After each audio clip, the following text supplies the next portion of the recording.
Good afternoon, sir. Sir, am I audible to you? Yes. Okay, thank you, sir. Yeah, I'm So surprised why my camera wasn't working, but it seems now it is. there might be some technical issues, sir. Yeah. So, sir, we can start, sir. So, greetings to all the participants from Bihar Agriculture University, Sabor. So, I would like to thank all the participants for taking your time to join this workshop. So, this workshop is on a very less talked topic, but it is a very important topic. So, I'm especially thankful to Kapoor Singh, sir, for taking his time for devoting this session for us. So, he is a professional trainer and founder of ivgurukul.com. So, sir is currently residing in New Jersey, USA, and sir has a bachelor's in engineering from NIT Kurukshetra, and sir has done masters from Harvard University in the US, and sir is residing in New Jersey, USA.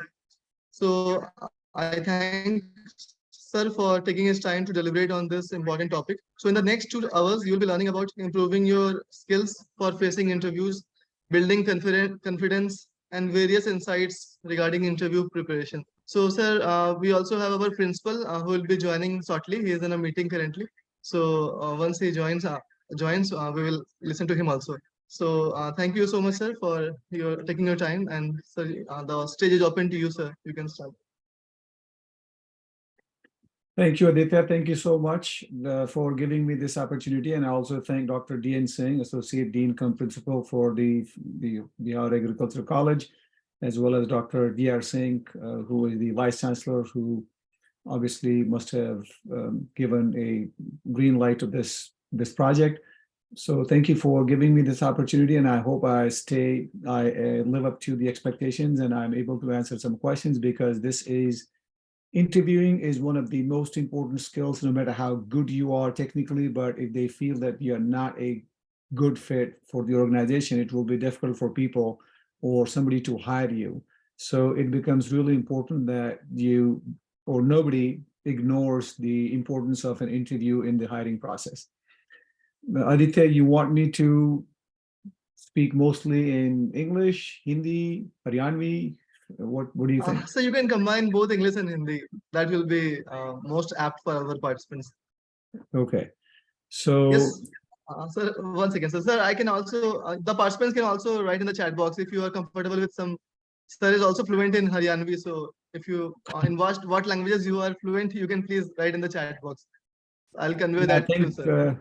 I'm most fluent in Haryanvi, then probably in English and then Hindi. So Hindi bolna, Hindi, मेरी हिंदी में हरियाणवी आएगी. So I will try, but I would say pure Hindi बोलना मेरे लिए मुश्किल है. But Aditya, I hope you deal with the questions, and if there are any specific questions, we can obviously you point out and we can answer those. But मैं start करूँगा mostly as to what is the need for an interview. किसी भी organization को hire अपनी team बनाने के लिए, they need not only people who are technically qualified to be in that organization, but also they fit with the culture of the organization. And culture means what that company values, how they want to treat their employees, how they want to treat their customers, and what they focus on. If they are focused on some social cause, or if they are any specific industry that they rules have to be followed or the norms have to be followed. So they just want to make sure that उनके जो employees हैं, हर employee की उस तरीके से fit होना जरूरी है किसी organization के साथ. So obviously technical interview or technical knowledge can be found or can be guessed or can be gauged from your degrees, from your other certificates you might have, or of some other test. But the fit usually is determined by interviewing. So there are multiple types of interviews. We can go over कि भाई 10-11 different तरह के interviews होते हैं. Most of the interviews are one-on-one, obviously, but there are, depending on what role you are applying for, depending on what level you are applying at. Are you a beginner or you a very senior position? Or maybe there are thousands of people applying for that job and there are very few vacancies. Though depending on that, the employer might come up with different ideas or different ways of threatening करने के लिए. तो सबसे पहला interview I would say is group interviews. So is Dr. DN Singh here? Sir, our principal is here, so I would like to thank our principal sir for taking his time for his welcome address. So, sir, you may please, sir. So you can unmute yourself, sir.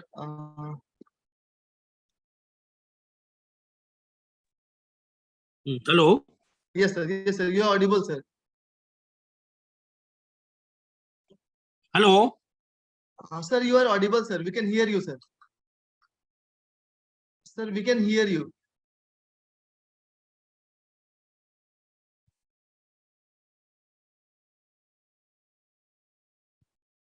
Sir, we can hear you, sir. You can please unmute.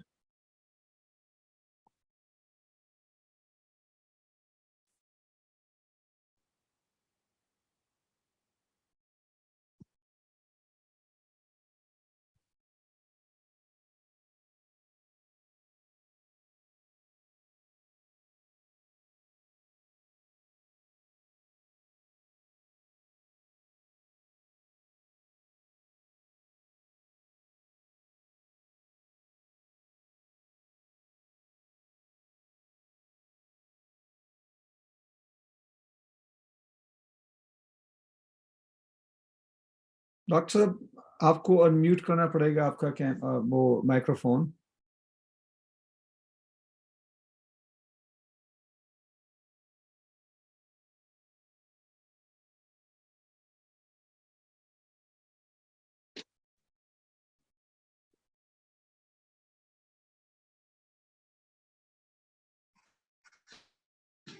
Yes, sir. Hello. Yes, sir. Yes, sir. Sir, आप सुन पा रहे हैं, sir, हम लोग आपको. Okay. Sir, Okay. Sir सुन पा रहे हैं. Okay. Okay.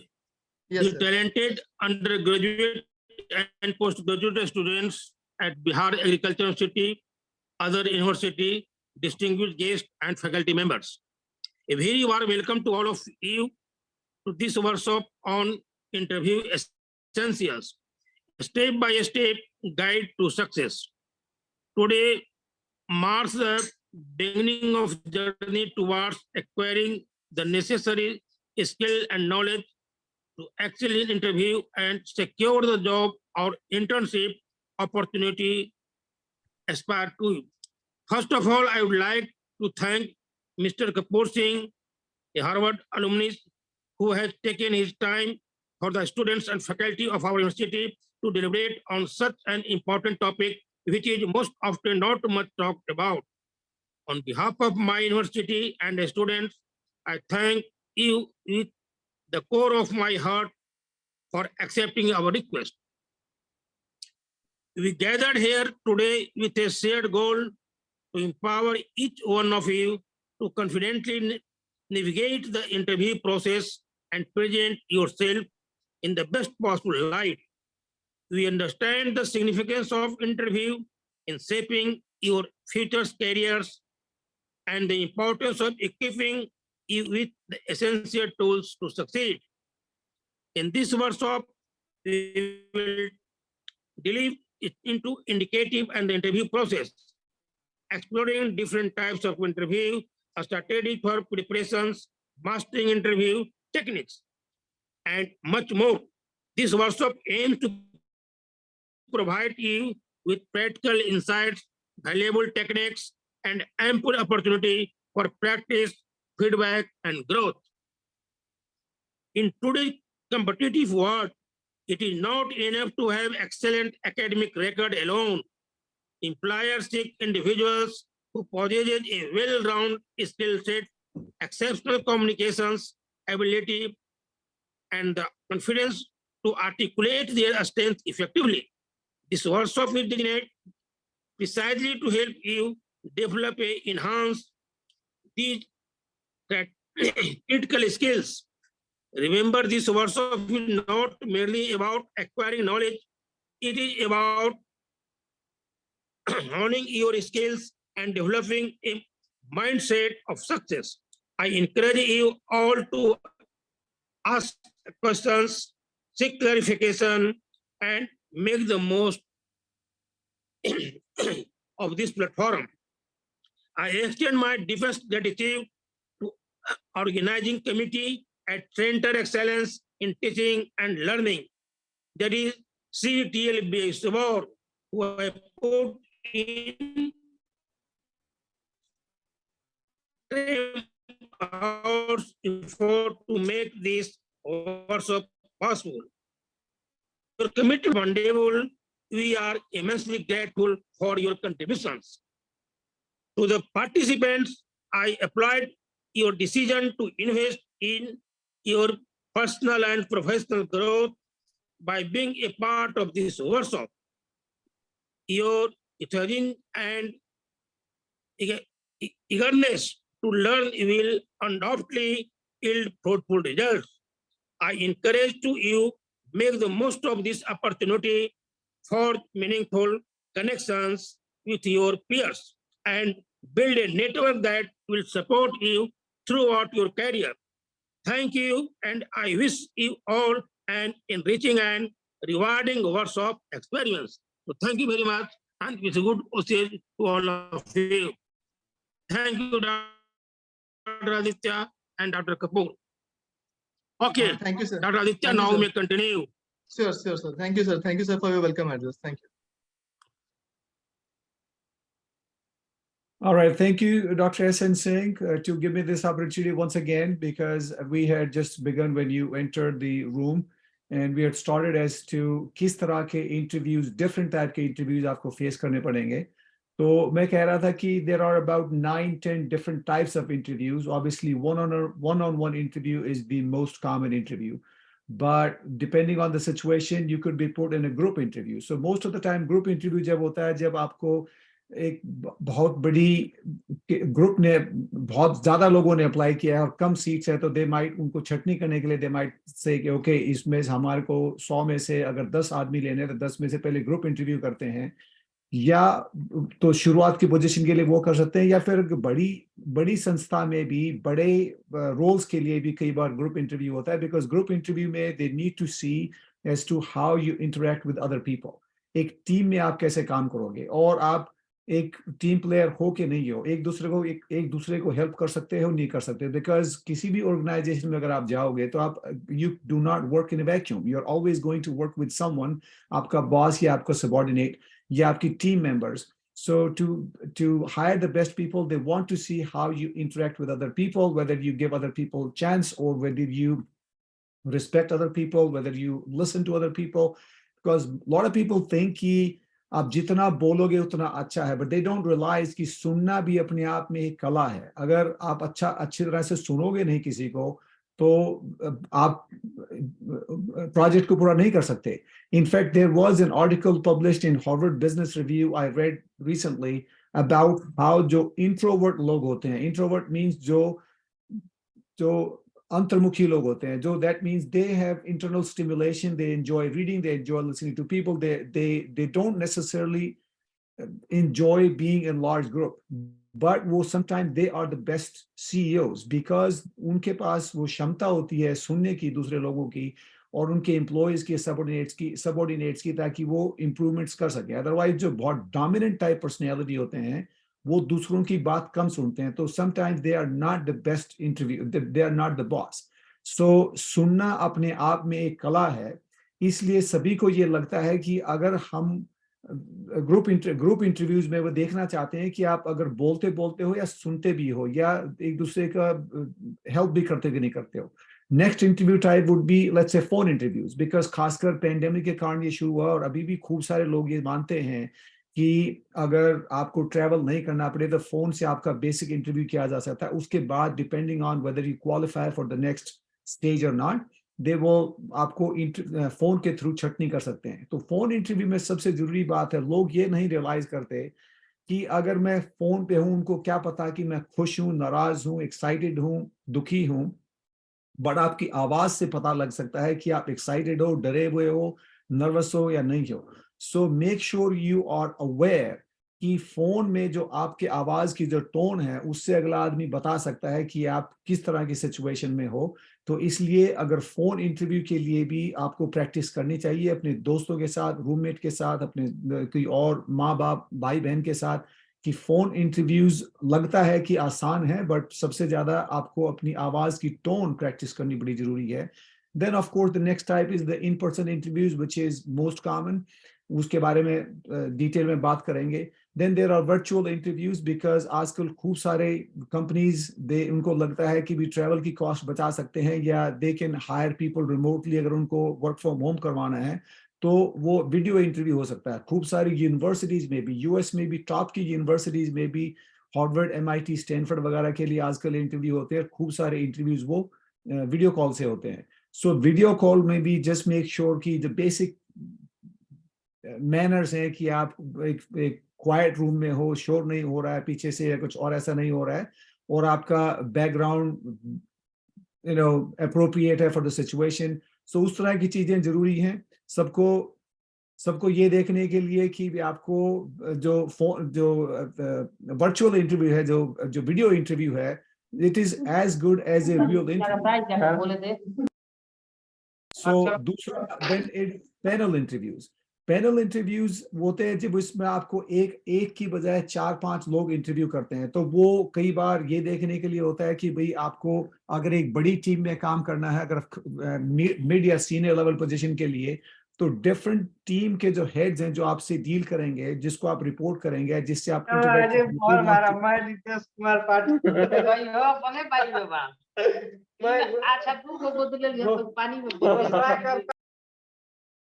ओके मैंने म्यूट कर दिया है उनको वो।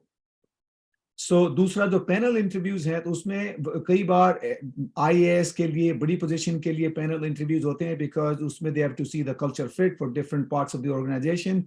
और अगर आपको उसमें डिफरेंट टाइप के एक्सपर्ट्स ने आपको जज करना है, सो रादर देन आपको बार बार 5-6 इंटरव्यू की बजाय एक ही इंटरव्यू में 5-6 एक्सपर्ट्स बैठे होंगे और आपको वो पैनल इंटरव्यू करेंगे। Then sometimes we call it multiple interviews. अगर गूगल में, फेसबुक में, इस तरह की ऑर्गेनाइजेशंस में they need to test different skills, maybe आपकी कोडिंग स्किल, या उसके बाद फिर आपको वैसे कल्चरल फिट के लिए, या किसी इंटरव्यू में आपकी टाइपिंग स्पीड देखनी है, कुछ और टेस्ट करना है। So multiple levels of interviews you instead of panel interview, individual team के हेड्स आपको इंटरव्यू करेंगे। Then there are lunch interviews. Basically अगर आप सेल्स वगैरह के लिए, जॉब के लिए जा रहे हैं, या फिर आप सीनियर पोजीशन के लिए, आपको उनको पता है कि आपको क्लाइंट से खूब सारी मीटिंग होंगी, how if you have to take out your client for lunch, or if you have to how you interact in a situation where you are going to be more socially active, और आपको lunch order करना आता है कि नहीं आता है, आप वेटर से कैसे बात करते हैं। बिकॉज इंडिया में बहुत सारे लोगों को ये लगता है कि अगर मैं एक ऊंची पोजीशन पे हूं तो नीचे वाला आदमी मेरे लिए कुछ अहम नहीं रखता है और या मेरे लिए मैटर नहीं करता है। लेकिन आजकल दुनिया बदल गई है, खासकर अमेरिका में या और बड़ी बड़ी कंपनीज में भी वो ये देखते हैं और हर आदमी नोट करता है कि आप अपने से नीचे वाले को, अपने से जूनियर को कैसे ट्रीट करते हो। आपने ड्राइवर को थैंक यू बोला कि नहीं बोला, आपने वेटर को रिस्पेक्ट से बोला कि नहीं बोला, आपने टिप दी कि नहीं दी। जो भी चीजें हैं, अगर आपको लगता है कि उस संस्था में इस तरह का कल्चर है, तो make sure your lunch interview is not just to see कि आपने कौन सा खाना ऑर्डर किया, बट आप दूसरे लोगों से कैसे व्यवहार करते हो, कितना कॉन्फिडेंस है। अगर कुछ गलती हो गई, अगर पानी गिर गया, ये गिर गया, तो आप किस तरह से रिएक्ट करते हो। ये छोटी छोटी चीजें हैं बट बहुत कॉमन नहीं है, बट इस तरह के इंटरव्यू भी हो सकते हैं। You should be aware of these kind of situations. Then some career fair interviews. Basically वे जब आप अगर किसी करियर फेयर में गए और वहां पे खूब सारे एक बूथ पे आपने देखा कि आपका नाम भर दिया आपने और पर्ची भर दी, और उन्होंने देखेंगे कि आपको 5-7 क्वेश्चंस पूछेंगे और उससे शॉर्टलिस्ट करके then they will call you for the main interview. Similarly stay interviews, that means कई कंपनीज में they just want to make sure आपको, एक तो एग्जिट इंटरव्यूज होते हैं जब आप एक कंपनी को छोड़ के जा रहे हैं तो आपका बॉस आपको इंटरव्यू ले सकता है ये जानने के लिए कि भाई आपका एक्सपीरियंस कैसा रहा, अगर कोई ऐसी आप किस कारण से जा रहे हो। सो मेक श्योर कि अगर आपका एक्सपीरियंस बहुत अच्छा भी नहीं रहा है या अगर आप नाराज होके जा रहे हैं, तो अनलेस बहुत ही ज्यादा एक्सट्रीम सिचुएशन है, I would say do not burn your bridges. You never know जिंदगी में कौन कब काम आ जाएगा। Because अब जब भी कहीं जाओगे, most of the time you will need reference from your previous boss. At least that's how it is in the US. So make sure you are not burning your bridges, और अगर आपने exit interview है भी तो find a reasonable way or amicable way to part ways with the company. Similarly, अगर आपको आपके boss ने अगर stay interviews है, that means you are not leaving the company but promotion के लिए है, तो if they are asking you कि आपको कोई feedback है, आपका job कैसे better किया जा सकता है या आपकी job duties कैसे expand की जा सकती हैं, so वो अलग तरह के interviews होते हैं. But आज इस वेबिनार में हमारा फोकस है वन ऑन वन इंटरव्यू जो मोस्ट पीपल फेस करते हैं. So one on one interviews के लिए I am thinking we should divide that into 3 different phases. One is the advance prep. That means अगर आप इंटरव्यू जाने से पहले 2 दिन पहले, 10 दिन पहले, हफ्ता पहले आपको क्या तैयारी करनी चाहिए. दूसरा, the first 5 minutes of the interview, once you enter, how you react, how to interact with the person और द इंटरव्यूअर और इंटरव्यूअर्स, और अगर कोई किस तरह से आपको उनसे हेलो बोलना है, रूम में एंटर करना है, बैठना है, शुरुआत करनी है इंटरव्यू की. एंड तीसरा is the main interview. Then obviously main interview it is difficult कि ये सबका कॉमन नहीं होता, हर आदमी का सेम टाइप का इंटरव्यू नहीं होता है. बट द 4-5 ऐसे क्वेश्चन जो कि ऑलमोस्ट हर इंटरव्यू में पूछे जाते हैं. सो उस तरह के क्वेश्चंस पे हम ध्यान देंगे कि भाई अगर most people they will ask you भाई हम आपको ही क्यों नौकरी दें, व्हाई यू, तो आप you should be ready with those kind of question and we will go over that. उसकी कुछ टिप्स देंगे कि अगर वो पूछें कि आपको क्यों हायर किया जाए तो आपको किस तरह का जवाब देना चाहिए. Then the next question could be भाई कि आप यहाँ क्यों काम करना चाहते हैं, हमारी कंपनी में ऐसी क्या खासियत है. So make sure you are aware, you are well prepared for that. Then some interviewer पूछ सकते हैं कि आपकी ऐसी क्या खूबियां हैं, आपकी स्ट्रेंथ क्या है जिसके कारण आपको हायर करना चाहिए. Why are you better than other candidates. Then on the other extreme it could be आपकी कोई कमियां हैं, तो ऐसा कोई आदमी दुनिया में आज तक पैदा हुआ नहीं जिसकी कोई कमी ना हो. तो you should be ready with that kind of question कि अगर कोई पूछे कि आपकी एक कमी, सबसे बड़ी कमी क्या है, you should be ready to accept that you have these mistakes as long as you are ready with the answer as to what you have done in the past. उसको आप कमी को दूर करने के लिए आपने क्या कोशिश की है और किस स्टेज पे आप पहुंच चुके हो. Then next would be main question sometimes people will ask you is कि where do you see yourself in 5 साल 10 साल. आज से 5 साल 10 साल में आपको क्या लगता है कि आप किस स्थिति में, किस पोजीशन में होंगे, आपके क्या गोल्स हैं. और अगर कई बार होता है कॉन्फ्लिक्ट रेजोल्यूशन, या आपको पिछले वर्क में कोई ऐसी सिचुएशन हुई है जहां पे आपका कोई किसी से मतभेद हुआ हो, तो उस चाहे आपका डायरेक्टली हुआ हो या आपके अंडर किसी एम्प्लॉय से हुआ, आपके सबॉर्डिनेट से हुआ, तो आपने उसको कैसे रिजॉल्व किया. और लास्ट में most interviewers, good interviewers will ask you कि भाई do you have any question for me. तो वो भी आपको एडवांस में तैयारी करनी चाहिए कि आप किस तरह के क्वेश्चन पूछेंगे उससे, इंटरव्यूअर से, ताकि उनको लगे कि you are the right kind of candidate. So let's start with the very first, the advanced prep. Advanced prep के लिए मुझे ऐसा लगता है कि आदमी को it is really important to understand that you give the impression that you really want the position, because if you really don't care about the position, अगर आपको लगा कि आपने research नहीं करी है, आपको job description भी अगर ढंग से नहीं पढ़ी है या कंपनी के बारे में नहीं पता है, तो it will be a disaster. So सबसे बड़ी बात यह है कि you should care about the job and you should show that you care about the job. And how do you do that?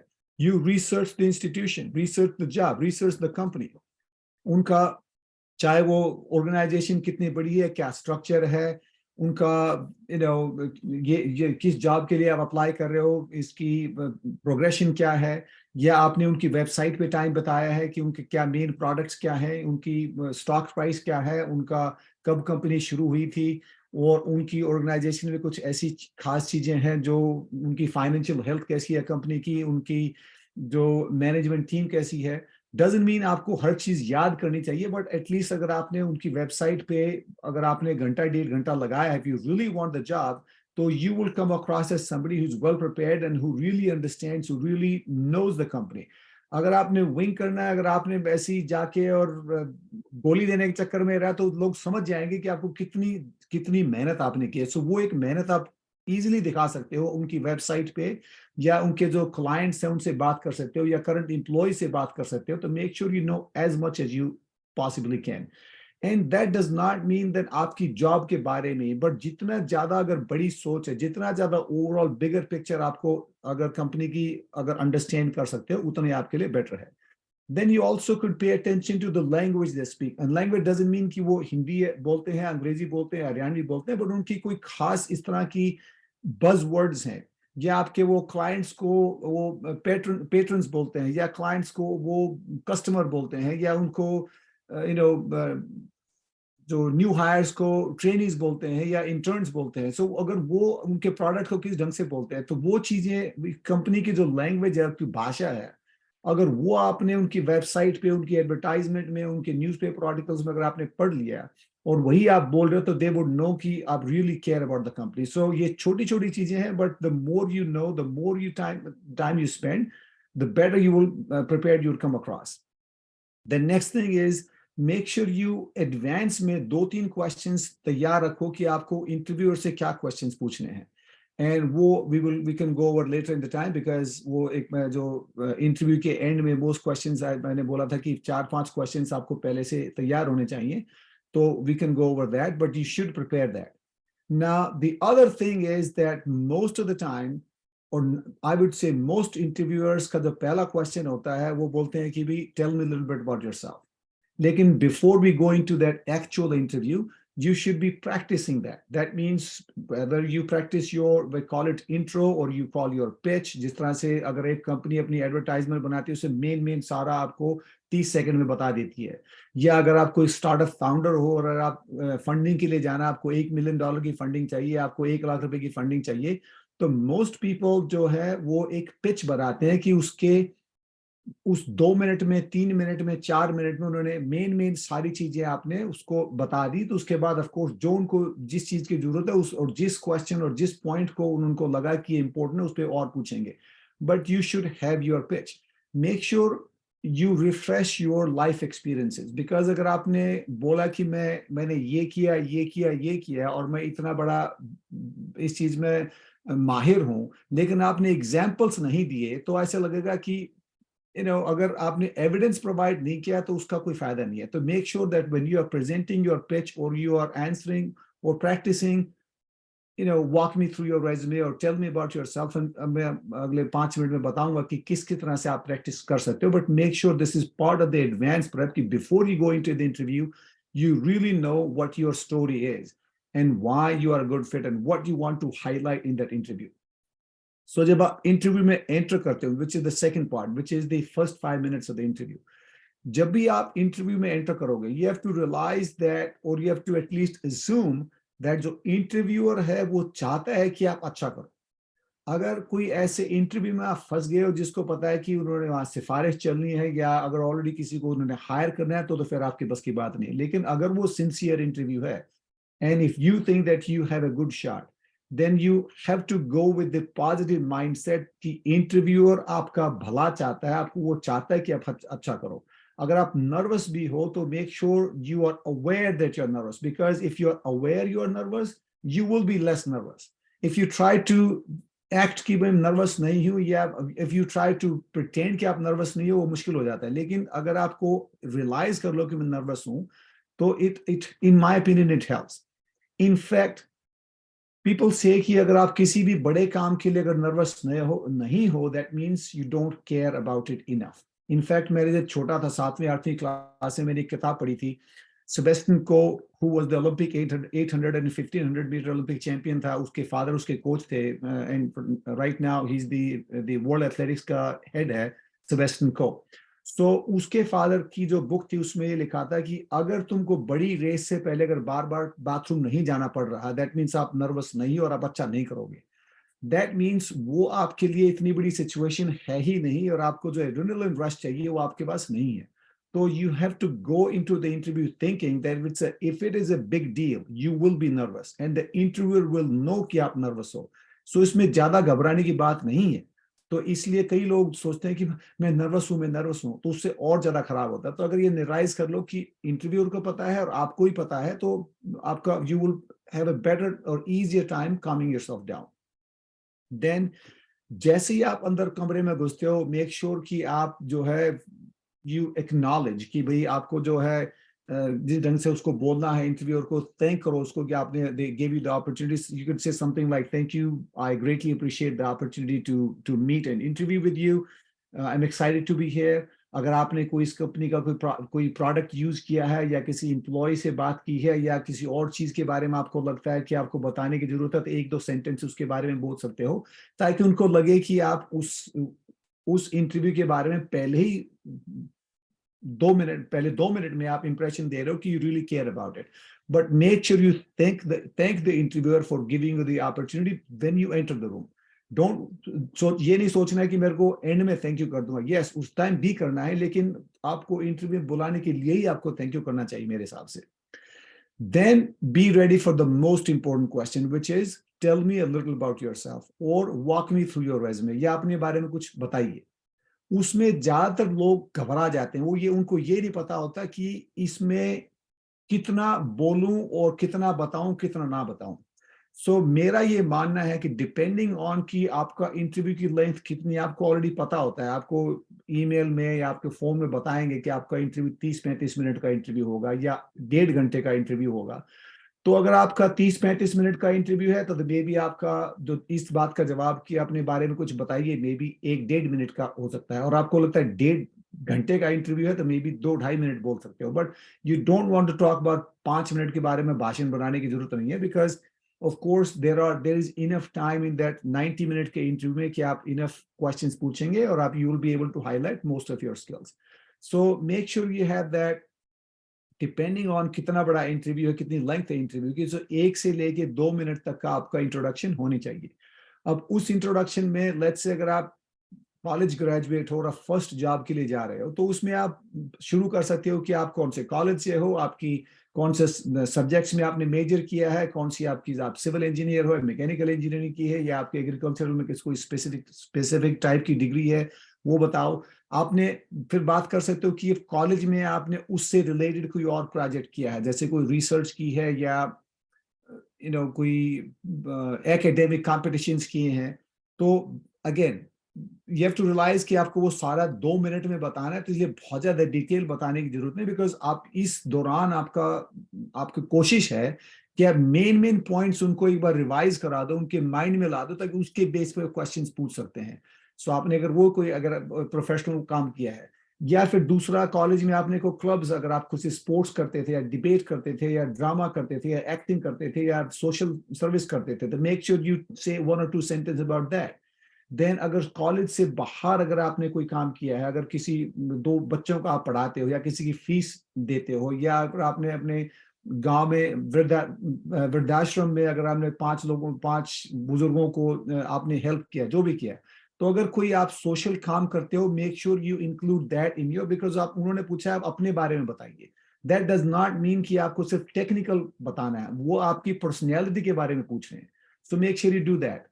अगर आप को लगता है कि भी अगर आपका बैकग्राउंड आपको हेल्प कर सकता है, कि अगर आप गांव में पैदा हुए और आपके अगर 10 बहन भाई हैं या 2 बहन भाई हैं या आपके माता पिता कभी कॉलेज नहीं गए, तो इफ यू थिंक दैट अगर मेरे को कोई ऐसा आदमी इंटरव्यू में आए, मेरे को लगा कि इस आदमी ने बहुत ज्यादा मेहनत करके यहाँ तक पहुंचा है, और दूसरा आदमी जिसको कि वो सुविधाएं ऑलरेडी अवेलेबल थी, उसको मे बी इतनी मेहनत उसको नहीं करनी पड़ी उस स्टेज तक आने के लिए, तो नेचुरली इमोशनली जो इंटरव्यूअर के दिमाग में आता है कि भाई इस आदमी ने इतनी मेहनत की है, इसमें इतनी डिटर्मिनेशन है, इसमें इतनी ग्रिट है, इसमें इतनी कमिटमेंट है लाइफ के लिए, तो उसका एकदम से आपके प्रति डिफरेंट रुझान हो जाएगा. तो make sure you add that. So ये सारा जो है आपको 1.5 से 2 मिनट या मे बी 1 से 2 मिनट, अगर छोटा इंटरव्यू है तो हर चीज के बारे में एक 2 सेंटेंसेस. अगर आपको बताना आपकी फैमिली में कितने लोग हैं, आप किस गांव से हो या कौन सी क्लास तक गांव में पढ़े हो, तो बता सकते हो. And then maybe some hobby. अगर आपको रीडिंग की आदत है या आपको कोई स्पोर्ट्स अच्छा लगता है या आप अच्छे सिंगर हो या कोई हरियाणा से अगर कोई रागनी सुनता हो, किसी कल्चर के बारे में ज्यादा नॉलेज है, तो वो भी बताने में in fact I would want to know, because अगर इंटरव्यू में आपको वो कल्चरल फिट देख रहे हैं, दैट मीन्स अगर कोई आप ऐसे आदमी हो कि जो इस कंपनी में आने के बाद उसकी वर्क एनवायरनमेंट के बाहर क्या लाइफ कैसी लाइफ है, अगर वो संतुष्ट है कि नहीं है, अगर वो एक खुश आदमी है कि नहीं है। बिकॉज अगर वर्क से के अलावा अगर वो रेगुलर लाइफ में अगर आदमी खुश है और अगर दूसरे इंटरेस्ट हैं, वो बर्न आउट नहीं होएगा, तो आप सोचोगे कि मेरे को मेरी हॉबी से या मेरे बैकग्राउंड से इसको क्या मतलब। नहीं, अगर आप एक अच्छी संस्था में जा रहे हो तो उस आदमी को, अगर वो टेक्निकल क्वेश्चन है तो अलग बात है, लेकिन अगर आपके बारे में पूछ रहा है तो आपको ये बताने में कोई नुकसान नहीं है। सो बेसिकली उस 1-1.5 मिनट में आप क्या बोलोगे, आपकी आपका नाम, आपका कौन से कॉलेज से हो, कौन सी डिग्री की, कौन से क्लब आपने स्कूल कॉलेज में किए, और आपने कोई अगर रिसर्च करी किस चीज के बारे में, आप कौन से गांव से हो, कितने बहन भाई हो, क्या आपकी हॉबी है, क्या आपने सोशल वर्क किया है। तो ये अगर सारी चीजें मिला के अगर 1 मिनट की अगर आप बार बार प्रैक्टिस करोगे, घोटने की जरूरत नहीं है, हर बार आप जब भी प्रैक्टिस करोगे तो आपका जो जवाब थोड़ा सा डिफरेंट होगा।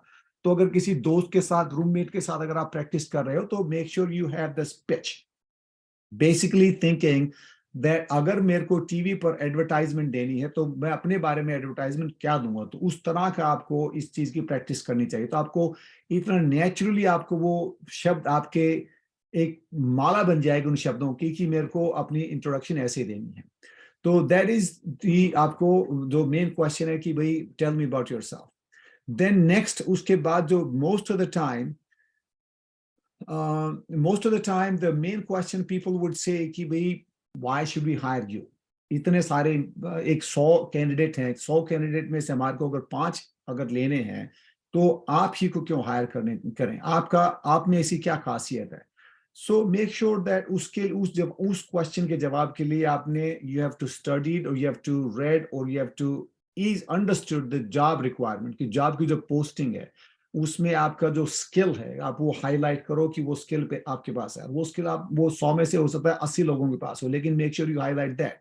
Then make sure your personality aligns with the company. अगर कंपनी का मिशन क्या है, उसके गोल्स क्या है, अगर कंपनी लेट्स से अगर वो प्लास्टिक अगर बनाती है और आपको लगता है वो प्लास्टिक जितने भी प्लास्टिक का उसने प्लास्टिक बनाया बिकॉज एनवायरनमेंट के लिए खराब है, तो उसकी CSR के लिए अगर वो साल में 2 करोड़ रुपए कहीं और देते हैं, तो आपको अगर उससे कनेक्शन है कि आप भी उस फील्ड में इंटरेस्ट रखते हो कि आपको एनवायरनमेंट की चिंता है, तो maybe add 1 line 2 line की आपका जो कंपनी, उसको बोलो कि आप उस कंपनी के जो मिशन एंड गोल्स हैं, उसके जो प्रिंसिपल्स हैं, वैल्यूज हैं, वो आपसे मैच करते हैं। जरूरी नहीं है कि हर बार ऐसा होएगा, लेकिन अगर if possible make sure you include that.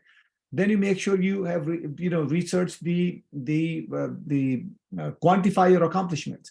अगर आपने कोई प्रोजेक्ट किया था, ये कहने के बजाय मैंने 5 प्रोजेक्ट किए, make sure you highlight 1 project which is relevant to that position, कि उस पोजीशन उस जो आपके जिसके लिए हायर कर रहे हैं उस तरह का आपका एक्सपीरियंस है कि नहीं है। अगर आप फ्रेश कैंडिडेट हो, अगर अभी कॉलेज से पहला जॉब ले रहे हो, तो अगर आपने कॉलेज में कोई ऐसा प्रोजेक्ट किया है क्या, कॉलेज में अगर आपने कोई सब्जेक्ट में या प्रैक्टिकल कोई ऐसा किया था कि या जिससे कि आपको लगे कि मेरे को इस बारे में नॉलेज ज्यादा है। नाउ अगर आपने किसी दूसरी एक जॉब से दूसरी जॉब चेंज कर रहे हो, तो make sure you quantify means आपको एविडेंस देना जरूरी है कि मैंने ये प्रोजेक्ट इस कंपनी में किया, तो मैंने इतनी सेल्स करी और मैंने इतना जो है टारगेट हमारा प्रोजेक्ट 15 दिन में देना था, मैंने 10 दिन में डिलीवर कर दिया, या मैंने 20 लोगों की टीम को लीड किया। तो मेक श्योर यू आप उसमें एविडेंस प्रोवाइड उसमें कर रहे हो। ये नहीं कह रहे कि मैंने बहुत बड़े बड़े प्रोजेक्ट किए हैं। सो जितना ज्यादा एविडेंस प्रोवाइड करोगे, जितना ज्यादा सबूत दोगे और जितने ज्यादा उसमें नंबर्स डालोगे कि मैंने इतने पैसे में ये प्रोजेक्ट खत्म कर दिया, या इसमें 10% बजट से कम में कर दिया, या मैंने इतने समय में कम में कर दिया, या मैंने इतने लोगों को लीड किया है, या इतने लोगों को मेरे अंडर इतने लोगों ने को प्रमोशन मिली है। So make sure you quantify your आपकी जो अचीवमेंट्स हैं।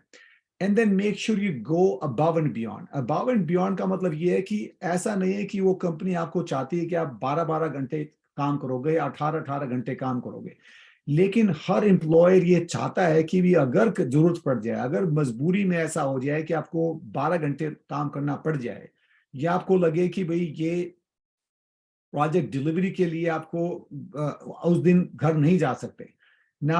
आई एम नॉट सेइंग कि आपको इतना ज्यादा वो करो कि आप तो सोते ऑफिस में हो, लेकिन अगर आपने कोई ऐसा काम किया है, यू कैन टेल देम कि भाई कि मेरी पर्सनैलिटी है कि जब तक काम खत्म नहीं हो जाता तो काम ही मेरा धर्म है। दैट मीन्स अगर कोई ऐसा आपने एक प्रोजेक्ट किया था जिसमें आपने 12 घंटे तक लगातार काम किया, या आपने लगातार 1 महीने तक छुट्टी नहीं ली बिकॉज ऐसा काम था, कंपनी के लिए इतना नुकसान हो सकता था, तो अगर कोई इस तरह की चीज आपने अगर प्रोजेक्ट डिलीवरी वगैरह का एक्सपीरियंस है, make sure you do that, and that makes you stand की भी वाई मैं बिल्कुल परफेक्ट कैंडिडेट हूं और मैं बाकी 80 कैंडिडेट से 100 कैंडिडेट से बेटर हूं। तो मेक श्योर ये आपको, आपने जॉब के बारे में अच्छी तरह से पढ़ा है, उसकी रिक्वायरमेंट्स क्या हैं, आपने कंपनी के बारे में रिसर्च कर रखा है, उसकी वैल्यूज और उसकी उसकी जो मिशन है आपसे मैच करता है, आपने जो अचीवमेंट्स है उनके में क्वांटिफाई किया है, उसका एविडेंस प्रोवाइड किया है, and then you give some example of where you have gone above and beyond, कि जो रिक्वायरमेंट थी, जो ड्यूटी थी, उससे ज्यादा भी मैंने किया है, और कभी अगर जरूरत पड़ जाए कंपनी को तो मैं इस तरह का एम्प्लॉय हूं कि मेरे को काम ही मेरा धर्म है। That is the right kind of answer. The next question हो सकता है कि भी why do you want to work for us, कि भी अगर हमारे जैसी 10 कंपनियां और हैं तो आप इसी कंपनी में क्यों काम करना चाहते हो। देन ऑब्वियस है कि भाई जो कंपनी आपको अगर बड़ी है, इसमें सैलरी अच्छी है, वो उनको भी पता है कि आप सैलरी के लिए आ रहे हो, या आपको जो है छुट्टियां ज्यादा मिलेंगी, या यहाँ पे लंच फ्री में मिलता है, या आपकी एयर कंडीशन ऑफिस है, वो चीजें नहीं। आपको ध्यान देना है कि आपकी स्ट्रॉन्ग वैल्यूज क्या है, कि उस कंपनी में की जो लीडरशिप है, लेट्स से वहां का जो इमीडिएट बॉस है, या आपने अगर किसी उस ऑलरेडी कोई एम्प्लॉय है वो आपका कुछ जानकार है, उनके एक्सपीरियंसेस को हाईलाइट करो कि भी उससे मैंने ये सुना है, या ये मैंने अखबार में पढ़ा है, ये मैंने सीईओ के बारे में पढ़ा है। तो जो जैसे लीडर होते हैं उनकी टीम भी ऐसी ही होती है। सो अगर आप वो इस तरह की नॉलेज दिखाते हो कि भाई इस कंपनी का कल्चर है अच्छा है, इस कंपनी का सीईओ अच्छा है, या ये टीम अच्छी है, या इसकी रेपुटेशन अच्छी है, या ये समाज के लिए काम करते हैं, तो make sure you highlight that कि इसलिए मेरा इस कंपनी से मन मिलता है बिकॉज मैं भी इसी तरह का आदमी हूं। तो that would be the right kind of answer कि भाई आप इसी कंपनी में क्यों काम करना चाहते हो। आपका कोई पर्सनल गोल है कि आपको 5 साल में इस लेवल से इस लेवल पे पहुंचना है, या आपको अगर ये स्किल सीखनी है, तो that is another way to tell them कि मेरे को ये कंपनी इसलिए पसंद है कि मेरे को लगता है कि 5 सालों में मुझे यहाँ पहुंचना है, तो उन 5 सालों में मेरे को इसी कंपनी में ये एक्सपोजर मिलेगा, या ये मेरे को स्किल सीखने को मिलेंगी, या मेरे को इतने बड़े प्रोजेक्ट्स करने को मिलेंगे। तो यू हैव टू, इसमें कोई नुकसान नहीं है ये बोलने की भाई आप 5 साल में एक इतने सीनियर पोजीशन में पहुंच जाएगा, अगर वो आप सपना नहीं ले रहे तो इसका मतलब you are not a good employee, you are not a motivated employee anyway. So अगर क्वेश्चन पूछा जाए कि आपको इसी कंपनी में क्यों काम करना है, मेक श्योर कि कंपनी की वैल्यूज, कंपनी की टीम, उसकी जो लीडर है, या उसकी जो उनके जिस तरह का वहाँ कल्चर वो आपसे मैच करता है, और जो आपके जो गोल्स हैं उस कंपनी ये कंपनी आपको मैक्सिमम चांस देगी, अपॉर्चुनिटी देगी ग्रो करने के लिए। तो make that would be a good answer. ना next question could be, sometimes लोग पूछेंगे आपकी सबसे बड़ी खूबी क्या है, right? And it might be not related to your job. It might be related to your personal, because अगर आपका जो आपने कितने आपकी परसेंटेज है डिग्री में, या आपकी कौन सी डिग्री है, आपने कौन सी रिसर्च कर रखी है, वो तो ऑलरेडी पता है उनको, वो तो आपको जो बायोडाटा या रेज्यूमे दिया उसमें पता होगा। लेकिन स्ट्रेंथ जब पूछते हैं इस तरह के question, most of the time would be more about your personality. So अगर आपने वो उसका अगर जवाब देना है, तो make sure you are talking about, पहली बात तो never be afraid to talk about your accomplishment. सबको लगेगा कि यार मैं अपनी बड़ाई कैसे करूं। नो, अगर वो क्वेश्चन पूछा है और आपने अगर वो नहीं बताया, तो फिर वो कहेंगे कि भाई तो उनको तक तो बात पहुंची नहीं। सो अगर आपने कोई इस तरह की अकॉम्प्लिशमेंट है, तो make sure of course you have to be humble, you have to be respectful, but make sure with confidence आप बता रहे हो कि आपने ये अचीव किया है, और ये मेरी स्ट्रेंथ, ये इस मेरी स्ट्रेंथ के कारण ये अचीव हुआ है। सो जैसे कि आपने अगर आपने जॉब डिस्क्रिप्शन, अगर आप कोई भी आपने कोई जॉब किया है, उसको अगर आपने डिस्क्राइब करना है कि मेरी ये स्ट्रेंथ है बिकॉज मैं टीम के साथ अच्छा काम करता हूँ, या मैं लोगों को बांध के रखता हूँ, तो make sure you give an example. Almost any time in life when you're asked a question, think इसका एविडेंस क्या है, इसका सबूत क्या है। तो अगर आप ये बता सकते हो कि मेरे को इस स्किल में, कि मेरे को ये प्रमोशन उस कंपनी में इसलिए मिली थी कि बिकॉज मैंने इतने घंटे काम किया, या मैंने इस पे इतने % कंपनी के पैसे सेव कर दिए, या ये जो की परफॉर्मेंस इंडेक्स मेट्रिक्स थे वो मैंने मीट किए. So make sure you are telling कि हाँ आपने पिछले जॉब में या पिछले किसी को इम्प्रूव करने में कैसे हेल्प किया, तो वो आपकी स्ट्रेंथ है. चाहे वो आपकी जो टीम प्लेयर आपकी वो है, या आप एक ऐसे आदमी हो जो कनेक्शंस इन द सेंस की जो क्रिटिकल थिंकिंग होती है लोगों में, कि अगर कोई फिजिक्स का अगर आदमी प्रोफेसर है, तो फिजिक्स का प्रोफेसर अगर लेट्स से अगर कोई फिजिक्स का स्टूडेंट है और उसने अगर वो लॉयर बनेगा, तो वो लॉयर अच्छा होगा. Let me go back. Let's say अगर कोई किसी यूनिवर्सिटी, जैसे अगर हार्वर्ड, MIT, स्टैनफोर्ड वगैरह के जो एडमिशन होते हैं, वहां पे लोग कई बार मेरे से पूछते हैं कि भी अगर मैं अगर फिजिक्स का मेजर करने जा रहा हूँ इसमें यूनिवर्सिटी में पढ़ने के लिए, तो मेरे को हिस्ट्री की नॉलेज किस लिए जरूरत है, या अगर मैं हिस्ट्री का मेजर करने जा रहा हूँ तो मेरे को फिजिक्स की या केमिस्ट्री की नॉलेज किस लिए जरूरत है. वो इसलिए जरूरत है कि जो ये टॉप की यूनिवर्सिटीज होती हैं, टॉप के एम्प्लॉयर्स होते हैं, उनको पता है कि अगर आपको आगे जाके लॉयर भी बनना है, या आपको जाके किसी और चीज में भी अगर प्रोफेशनल बनना है, लेकिन अगर आपको साइंस की नॉलेज है, तो आपको आप you will understand your clients better. You will have a very well-rounded understanding of how life works, or how basic things work. So इसलिए जो connections हैं, कि चाहे वो जो किसी सब्जेक्ट, एक इंग्लिश से लेके मैथ, या मैथ से हिस्ट्री, या हिस्ट्री से वर्ल्ड हिस्ट्री, या US हिस्ट्री, या इंडियन हिस्ट्री, सो वो कॉम्बिनेशन जो होता है, जो सिचुएशनल नॉलेज या ओवरऑल नॉलेज हमेशा काम आती है. So make sure if you have that kind of strength, tell them कि भाई आपने इस चीज की माहिर भी हो, और इस चीज के माहिर भी, और इस चीज के माहिर भी. और माहिर doesn't mean you have to the best of the best, but जो एक्सपीरियंसेस हैं वो आपको एक अच्छा लीडर बनाते हैं. जो कंपनी का CEO होता है, वो उसको सेल्स टीम से भी काम लेना है, उसको डेवलपमेंट टीम से भी काम लेना है, उसको HR से भी काम लेना है. And that person has to understand कि each of these jobs में क्या खासियत है, क्या कमियां है, उनको किस चीज की जरूरत है. तो इसी तरह से किसी भी जॉब के लिए अगर जितना ज्यादा आपको वाइडर अंडरस्टैंडिंग है लाइफ की, वो बेटर है. तो मे बी इस तरह की स्ट्रेंथ आपकी हो सकती है, मे बी वो बता सकते हो. देन एक क्वेश्चन हो सकता है कि आपकी वीकनेस क्या है. मोस्ट पीपल थिंक कि ये सबसे मुश्किल क्वेश्चन होता है कि भी आपकी कमियां क्या हैं. तो कमियां, ऐसा तो कोई आदमी हुआ नहीं आज तक जिसकी कोई कमी ना हो. Obviously you don't want to say कि भाई मेरी वो कमी है कि मैं तो निकम्मा हूं, तो जॉब मिलेगी नहीं. या ये कहो कि भाई मेरे को ये वाली स्किल नहीं आती जो कि उसके जॉब रिक्वायरमेंट है. एज लॉन्ग एज वो कमी नहीं बोल रहे, यू कैन टॉक अबाउट कि सेल्फ इंप्रूवमेंट के लिए, सेल्फ अवेयरनेस के लिए कोई ऐसी चीज है कि आपने अपनी हेल्थ का ध्यान नहीं रखा पिछले 1 साल में, या आपने जो है किसी बहुत ज्यादा काम ले लिया, या आपने और प्रोक्रेस्टिनेट कर दो. दैट मीन्स, और कई बार लोग सोचते हैं कि प्रोक्रेस्टिनेशन तो बहुत बुरी हैबिट है. प्रोक्रेस्टिनेट मतलब काम को डिले करते रहना, कि आज नहीं कल करूंगा, कल नहीं परसों करूंगा, और वो हर आदमी करता है. तो अगर कोई ऐसा सिचुएशन आपकी हुई थी, आपने जो डेडलाइन मिस कर दी, तो डोंट थिंक कि that is such a bad thing कि आपको रिजेक्ट कर देंगे. As long as you tell कि आपने उससे क्या सीखा, और उससे आपने वो क्या सबक मिला, और आपने उसको अब वो आपने आदत ठीक कर ली है, या आपको लेसन मिल गया है. तो इस तरह की चीजें जो हैं, वो जितना आदमी सच बोलता है, उतना ही दूसरा आदमी आपको लाइक करता है. तो अगर उसको छुपाने की कोशिश करो, कभी मेरी तो कमी है नहीं, या मुझे तो कमी पता नहीं है. जिस आदमी को अपनी कमियां नहीं पता होती, वो कोई हाई लेवल पे कभी नहीं पहुंच सकता.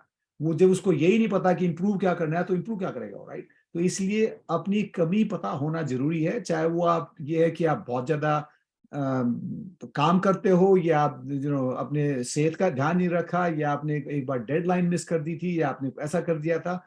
As long as you tell them कि आपने किस ढंग से उसको सुधारा, और आपने अपनी पर्सनैलिटी में चेंजेस लेके आया, और उसका आप सबूत दे सकते हो कि पिछले 2 साल पहले मैंने ये किया था, लेकिन पिछले 1 साल से मैं जिम जाता हूँ, मैं ये करता हूँ, मैंने ये किया है, मेरा इतना वेट लूज हो गया, या मेरा रेस्टिंग हार्ट रेट में इतनी हो गई है. That will be proof enough कि आपने एक रेमेडियो आपने मेजर लिया, और आप you can set goals, and you can recognise mistakes, and you are that kind of person. So don't be afraid to admit a weakness. Then next question most people get asked कि भाई where do you see yourself in 5 to 10 years? कि आपको आज से 5 साल बाद आपको लगता है कि आप किस पोजीशन पे होगे, आप क्या कर रहे होगे? तो इस तरह के क्वेश्चन के लिए obviously because आप there could be two things. One is professional related or one could be personal related. But उनका purpose है कि professional related first. So आप 5 साल में आपको कौन कौन सी स्किल सीखनी है, किस लेवल पे आप चाहते हो, किस तरह के प्रोजेक्ट्स हैंडल करना चाहते हो, किस तरह की रिस्पॉन्सिबिलिटीज आप हैंडल करना चाहते हो, दैट मीन्स आप ग्रोथ के बारे में सोच रहे हो. डोंट थिंक वो बोलेंगे नहीं हम तो तुमको 5 साल तक इसी सिचुएशन में रखेंगे, then it's not a good fit for you. So as long as you are practical कि 5 साल में अगर कोई मेहनत करने वाला आदमी यहाँ से यहाँ पहुंचना चाहिए, तो आपको यू शुड बी अवेयर कि मेरे को ये 3 चीज स्किल सीखनी है, या ये 3 तरह के प्रोजेक्ट्स करने हैं, या इतनी बड़ी कोई टीम को लीड करना है, या 4 different areas of the India में काम करना है. तो जो भी है, या आपको इस तरह की क्रॉप के बारे में सीखना है, या इस तरह का 5 साल बाद आप छुट्टी लेके ये डिग्री करोगे, जो भी करोगे, तो make sure you have a plan. Then दूसरा, उसमें यू हैव टू रियलाइज कि there's no harm in saying a personal goal also. You can say, well, 5 साल में I know professionally I would be here, but personally I would like to run a marathon. और मेरे को लगता है मेरा एक गोल है कि 5 साल में मैं दिल्ली से काठमांडू तक एक साइकिलिंग ट्रिप करूं. उससे ये लगता है कि ये आदमी जो है वो मेहनती है, वो गोल सेट करता है, और उसका लाइफ आउटसाइड ऑफ वर्क भी एक बैलेंस है. दैट मीन्स वो एक पॉजिटिव टाइप का आदमी है. और पॉजिटिव दैट मीन्स इस तरह के लोग जो काम करते हैं वो एडवेंचरस होते हैं. That means those people are not going to be sitting at home 24/7. जो लोग इस तरह के गोल्स रखते हैं, जो लोग इस तरह की पर्सनैलिटी रखते हैं, उनको they are considered to be good employees, right? So make sure you have, obviously the focus has to be on professional goal, but अगर आप एक personal goal भी अगर बताओ, या बोलो कि मेरे को 5 साल में मेरा एम है कि अपनी माँ को जहाज में पहला एयर ट्रिप कराना है कन्याकुमारी के लिए, जो भी है, तो it is always a nice touch if you can have a personal goal also, although focus has to be on professional goal. Then some interviewers will ask you कि भाई आपको कभी ऐसी सिचुएशन हुई है कि पिछली जॉब में या आपकी लाइफ में या कॉलेज में जहाँ पे कॉन्फ्लिक्ट हुआ हो कि आपकी किसी से बनी नहीं, या आपके सबऑर्डिनेट ने आपको कुछ बोल दिया, या आपकी आनाकानी होगी? तो यस, ऐसा बहुत कम होता है कि आपको कभी किसी से अनबन ना हुई हो. तो अगेन, इफ यू से कि मेरी आज तक अनबन नहीं हुई है, अगर नहीं हुआ तो ठीक है, लेकिन अगर हुई है तो make sure you are ready with that kind of responsible evidence, and that usually is a STAR, they call it STAR sort of approach, which is STAR. S means you explain the situation first, कि भाई ये situation थी, and then task, STAR, T is task, कि मेरा ये काम था, and then ये मैंने एक्शन लिया और ये रिजल्ट रहा. सो अगर आपको उस ढंग से एनालाइज करते हो कि ये सिचुएशन थी, इस कारण प्रॉब्लम हुई, और ये मैंने उसका एक्शन लिया और ये रिजल्ट रहा, as long as it was resolved, doesn't mean that you always win, and you should always say that I ended up learning something, या मेरी मिस्टेक थी या किसी और की मिस्टेक थी. ऐसा नहीं लगना चाहिए कि आप बहाने मार रहे हो. So be ready with that question कि अगर आपको वर्क प्लेस कॉन्फ्लिक्ट हुआ है या आपने उसको कैसे रिजॉल्व किया, as long as you are tactical, as long as you prove कि आपने उसमें कोई ऐसा एक्शन लिया जिससे आप एक better person हो, that could be a good response to that question. And the last question that most interviewer or good interviewers will ask you कि भी do you have any questions for me? कि भी मेरे लिए कोई questions हैं आपके पास? Never say नहीं जी बिल्कुल ठीक है, सब कुछ आंसर कर दिया मैंने, आपने वो, because that shows कि आप timid type के आदमी हो, या you don't think enough or you're not confident enough. So you can always think कि भाई उनसे पूछ सकते हो कि भाई कोई ऐसी situation, ऐसी question था जो मैंने या is there anything else that you are looking for in this role but I've not been able to articulate yet, कि मैं बता नहीं पाया हूँ, या आपने कोई question नहीं पूछा, कोई ऐसी requirement है जॉब की, वो एक question पूछ सकते हो उससे आप कि भाई कोई ऐसी चीज रह गई हो जो जरूरी है, जो हमने cover ना की हो, या अगर उसने ऐसा सारे उनको लगता है कि उसने सारे क्वेश्चन पूछ लिए और उनको सब सेटिस्फाइड हैं, then you can always ask about that person कि भाई आपने ये कंपनी ज्वाइन की थी, कब ज्वाइन की थी, आपका एक्सपीरियंस क्या है, आपका जो सबसे मोस्ट एक्साइटिंग एक्सपीरियंस क्या था इस कंपनी में, बिकॉज उससे ये लगेगा कि आप you care about growth and you care about that person too. So that's always a good question to ask कि भाई why did you join this company and what do you find most exciting about this company. आपको यहाँ पे हर रोज जब काम करने आते हो what are you most excited about, सबसे अच्छी बात क्या लगती है कंपनी के बारे में, या आपकी मोस्ट जो है कोई ऐसा प्रोजेक्ट जिससे आपको लगा हो कि इससे मुझे करियर में बहुत ग्रोथ मिली है. तो उस तरह के questions are always good questions. So that's my basic, spiel on interviewing. Or Aditya ji, we can open the mic for questions. Yes, sir. So, participants, if you have any questions, you can please ask. If you have any specific questions, you can unmute yourself and ask. I am giving you the permission to unmute. So, you can please ask, sir, if you have any specific questions.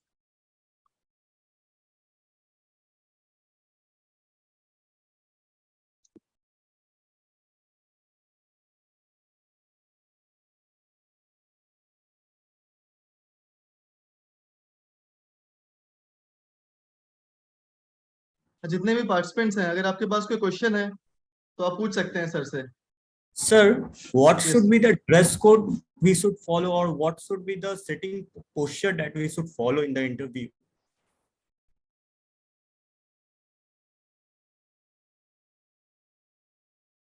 Well, dress code तो हमेशा formal होना चाहिए unless आपको अगर बताया गया है कि भी ये कैजुअल है या इस तरह का है. Let's say अगर कोई आपको डिपेंड करता है. So most interviews these days they would say business casual, right? At least that's the US में ऐसा सिस्टम है, business casual. That means आपको टाई की जरूरत नहीं है, but at the same time ऐसा नहीं है आपकी स्पोर्ट्स की निकर पहन के पहुंच गए. So it depend करता है कि आपका इंटरव्यू की सिचुएशन क्या है, कि अगर वो एक वेरी फॉर्मल इंटरव्यू बोर्ड में पैनल के साथ है, उस तरह का है, तो ऑफ कोर्स आपको कोट पैंट टाई पहनने चाहिए. लेकिन अगर आपका वैसे जॉब इंटरव्यू है और आप उस पर पूछ सकते, कई बार एटलीस्ट यहाँ पे यूएस में लिख देते हैं कि भी ड्रेस कोड ये है. एंड बिजनेस कैजुअल मीन आप कोट पहन सकते हो बट टाई की जरूरत नहीं है, और मे बी सिर्फ शर्ट और पैंट और बेल्ट पहन सकते हो. So it depends from situation to situation. अगर आपको लंच पे बुलाया है तो मे बी उस ढंग से तैयार होकर जाओगे. डिनर पे बुलाया है वो भी that could be an interview too, उस ढंग से जाओगे. और आपको जो ऑफिस में बुलाया है इस ढंग से जाओगे. और आपको अगर स्पोर्ट्स ग्राउंड में अगर मीटिंग है तो दूसरे ढंग से जाओगे. So you can always ask कि ड्रेस कोड क्या है. There is no harm in asking कि भाई ड्रेस कोड क्या है. Any other Thank you, questions? sir. Yeah. Any other question, participants? So in the registration, sir, there is a question in the chat box. What would be the perfect answer of where you see yourself after 10 or 15 years?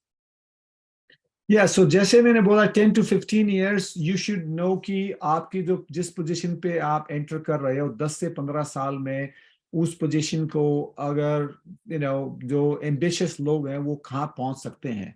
तो that should be the goal कि not necessarily उस position पे पहुंचना है, but you can always think कि भाई आपको experience उस तरह का होना चाहिए. जैसे आपने कोई प्रोजेक्ट, अगर आपका ये है कि मैंने अब एग्रीकल्चर से रिलेटेड तो स्पेसिफिक प्रोजेक्ट मुझे नहीं समझाना आएगा, बट अगर लेट्स से कंप्यूटर से रिलेटेड या आईटी कंपनी से रिलेटेड है कि मेरे को लगता है कि 10 साल में मुझे इस लेवल पे ये एक्सपीरियंस हो, मैंने इतनी टीम्स लीड की हो, मैंने इतने प्रोजेक्ट्स लीड किए हों, या मैंने इतने 1 मिलियन रेवेन्यू का वो किया है, या जो भी है. अगर आपको एक गोल अगर आप बता सकते हो कि उस लेवल की पोजीशन के लिए लोगों का एक्सपीरियंस क्या होता है, सो या तो पोजीशन बोल सकते हो कि मैं यहाँ पे मेरे को लगता है कि 10 साल में मेरे को आई सी माई सेल्फ हियर, और you can talk in terms of कि आपका एक्सपीरियंस उस 10 साल में क्या किस चीज का एक्सपीरियंस आपकी झोली में आ जाए.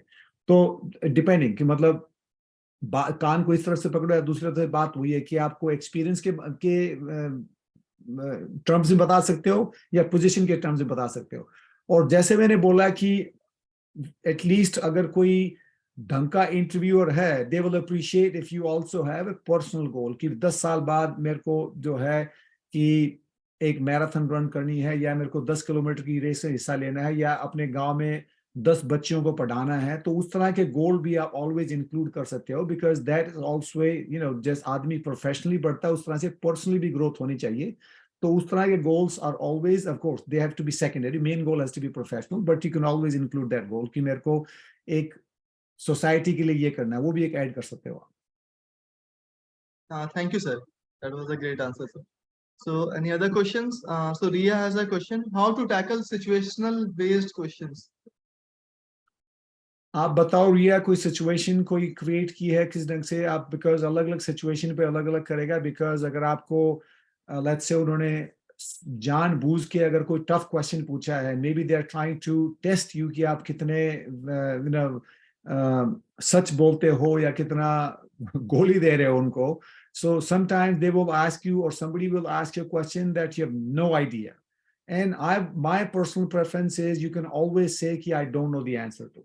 If you think you can wing it, if you can गोली दे सकते हो तो maybe, but at the same time there is no, I don't see the advantage of गोली देने के लिए, because अगर आप बता सकते हो कि भी मुझे 100% नहीं पता है बट मैं ट्राई करता हूँ या मैं ट्राई करती हूँ, उससे एटलीस्ट ये हो जाएगा कि ईमानदार आदमी हो, आप मानते हो कि भी ये आपको नहीं पता इस चीज का लेकिन ट्राई कर सकते हो। एंड समटाइम्स इवन आपकी जो स्किल है जिसके बेस पे आपको हायर कर रहे हैं, हो सकता है उस स्किल में भी आपकी कमी है, तो आप बोल सकते हो कि भी मुझे ये पढ़ने का मौका नहीं मिला, ये तैयार करने का मौका नहीं मिला, but I am very excited कि मतलब अगर आपने उसके थ्रू जा चुके हो, कोई प्रोजेक्ट किया था, ये क्या था, ऑलवेज बता सकते हो, बिकॉज आई फील कि सच्चाई बोलना इज बेटर, बिकॉज ईमानदारी का एटलीस्ट बड़ी कंपनियों में ईमानदारी से जो बोलता है, भले ही सिफारिश है हायरिंग के लिए तो अलग बात है, लेकिन अगर कोई भी आदमी अगर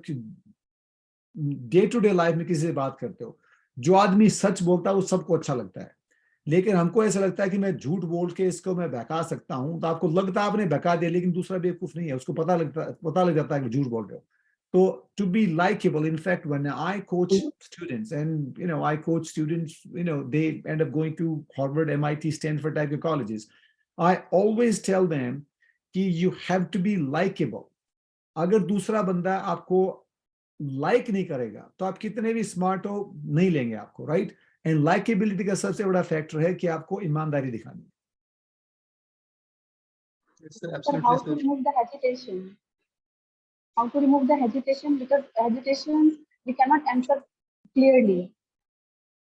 हेजिटेशन के लिए देखो, जितनी प्रैक्टिस करोगे उतना ही बेटर होगा। ये तो मतलब आपको एक मेरी फेवरेट कहावत है कि मार्क ट्वेन एक बड़ा अच्छा ऑथर रहा है, अमेरिकन इंग्लिश का ऑथर, वो बोलता है इम्प्रॉम्प्टू स्पीच होती है जो इंडिया में उसको एक्सटेम्पोरेनियस भी बोलते हैं, यहाँ पे इम्प्रॉम्प्टू एक्सपीरियंस थोड़ी डिफरेंट होती है। तो impromptu speech means on the spot बोलना होता है, लेकिन मार्क ट्वेन का कहना है, जो कि इतना बड़ा ऑथर रहा है, कि it takes me 3 weeks to prepare an impromptu speech. ऐसा लगता है कि ये क्या मतलब हुआ, इम्प्रॉम्प्टू तो इम्प्रॉम्प्टू होती है, बट नहीं, कोई भी चीज इम्प्रॉम्प्टू नहीं होती। दैट मीन्स अगर आपको कहीं पे किसी टॉपिक पे बोलने के लिए बुलाया गया है, तो आपको you have to understand the audience. That means आपका, अगर आपके सामने एग्रीकल्चर यूनिवर्सिटी के स्टूडेंट्स हैं तो यू शुड बी अवेयर उनकी एज क्या है, क्या डेमोग्राफिक्स है, कौन से एरिया से हैं, कौन से कंट्री से हैं, या आपके सामने रिटायर्ड पीपल हैं या तीसरी चौथी क्लास के बच्चे हैं। So you have to be aware of your audience.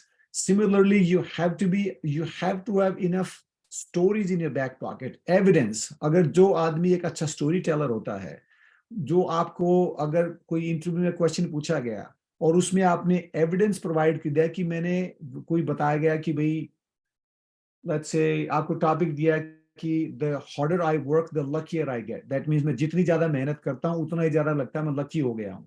तो ऑब्वियसली इट मीन्स कि मतलब अगर आप ऐसे एग्जाम्पल दोगे किसी का, किसी एथलीट का या किसी साइंटिस्ट का या किसी पॉलिटिशियन का, जिसने, या एक्टिविस्ट का, कि जिसने जितनी मेहनत करते गए उतनी उनको सफलताएं मिलती गई।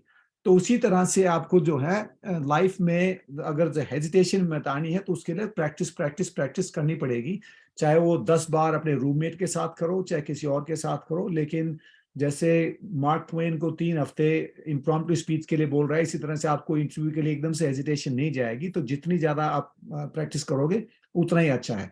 उसका एक और एग्जांपल स्पोर्ट्स की भाषा में देता हूं कि ये जो ओलंपिक एथलीट भी होते हैं वो ओलंपिक रेस से पहले साल में 20-25 कंपटीशन और लड़ते हैं, लाइक 20-25-30 कंपटीशन करते हैं। वो किस लिए करते हैं कि आप उस सिचुएशन में अगर बार बार जा चुके हो तो आपको लगेगा कि यार नॉर्मल है मेरे लिए। अगर फर्स्ट टाइम जाओगे तो नर्वसनेस होएगी।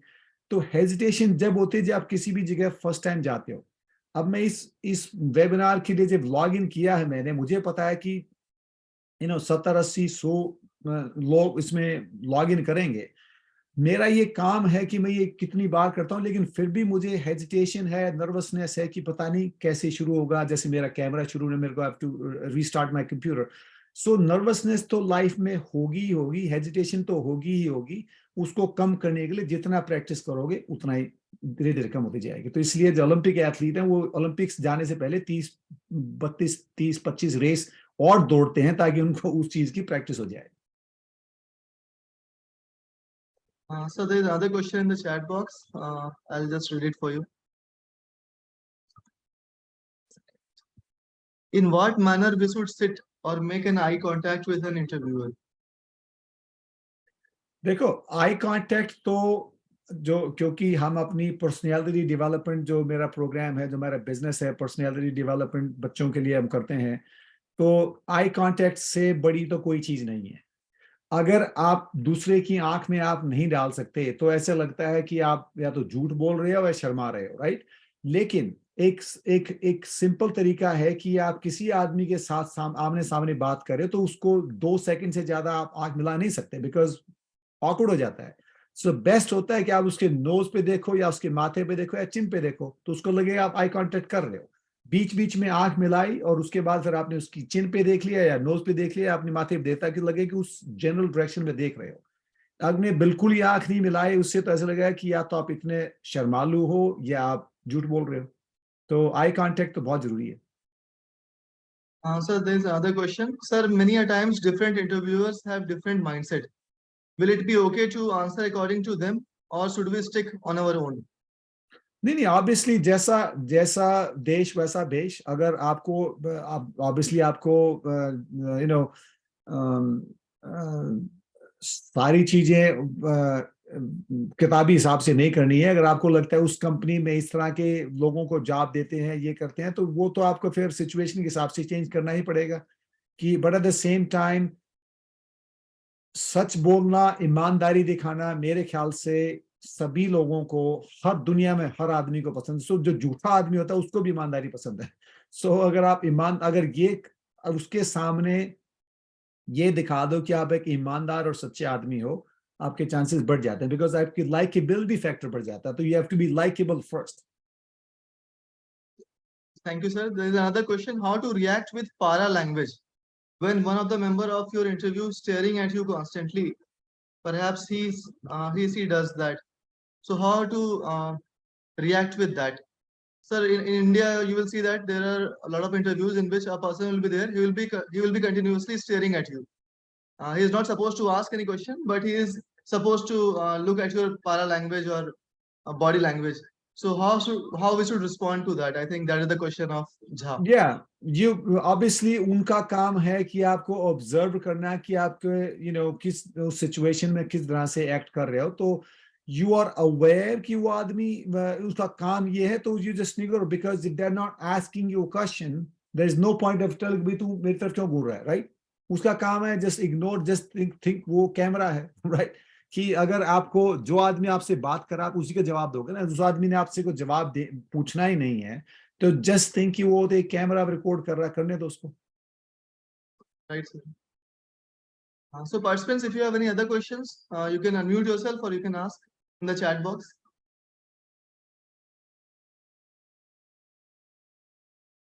So I hope this session was very helpful, and I'm thankful to sir for taking his time. It was really a very interesting session. So SN Singh sir, if you have anything to say in this.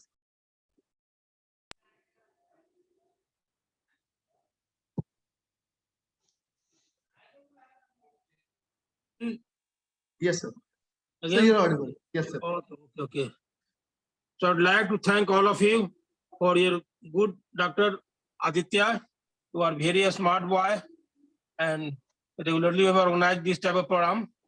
So I wish you very happy, good, with good message. Thank you, sir. Thank you, sir. So, Kapoor sir, we have another question in the chat box. Please discuss something about group discussion, how we can how we can cater to the group discussion part. So, sir, if you can answer this. Yeah, so group discussion का देखो main purpose group discussion का होता ही ये है देखने के लिए आप एक ग्रुप में कैसे बिहेव करते हो, राइट? सो कुछ लोगों को ये लगता है कि जो आप सबसे ज्यादा लीड करोगे, सबसे ज्यादा रिसोर्सेज को घेर लोगे, सबसे ज्यादा डोमिनेट करोगे. If I were the interviewer, I would not like that person, right? So obviously you have to show that you can lead. And अगर कोई दूसरा आदमी है जो मतलब इस तरह के nuisance create कर रहा है, तो maybe you have to tackle that person slightly differently.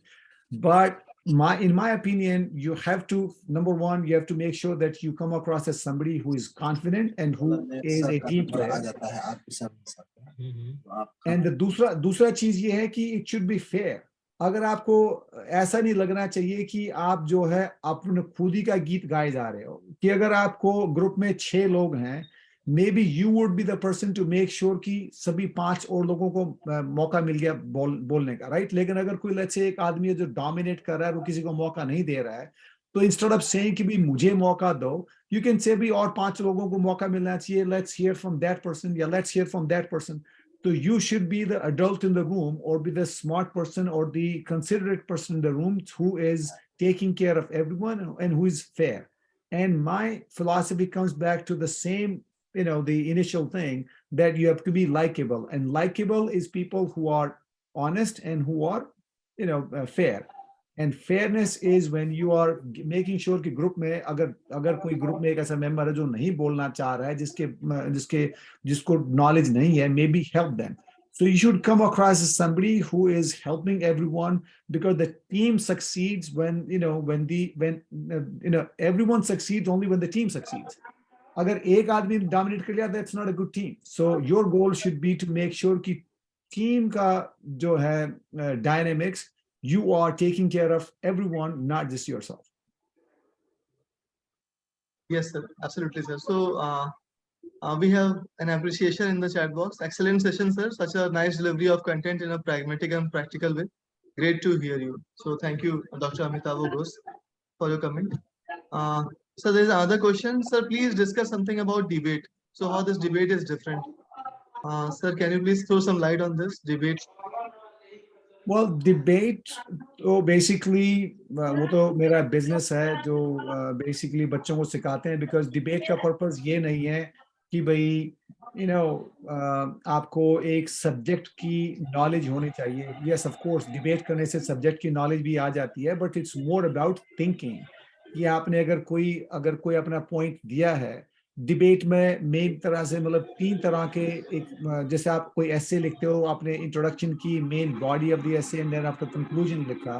तो सिमिलरली जब भी को आप डिबेट करते हो, उसमें आपको आपने अपना मेन पॉइंट दिया, उस पॉइंट का आपने एविडेंस प्रोवाइड किया. ये नहीं आपने बोला कि अमेरिकन गवर्नमेंट ने इतने पैसे खर्च किए. You have to tell us कि कितने पैसे खर्च किए और कहाँ किए हैं. तो अगर आपने उसका सबूत दे दिया तो आपका पॉइंट स्ट्रांग है. And then the third thing is to prove कि भी जो आपने जो पॉइंट दिया है वो इस डिबेट को कैसे हेल्प कर रहा है आपको विन करने में, राइट? वेदर वो रेलेवेंट वैलिड पॉइंट भी है कि नहीं है. अगर कोई बात कर रहा है दिल्ली की और आप बात कर रहे हो मुंबई की, आपने पॉइंट तो सारे दे लिए लेकिन वो रेलेवेंट ही नहीं है, पॉइंट तो फायदा क्या, right?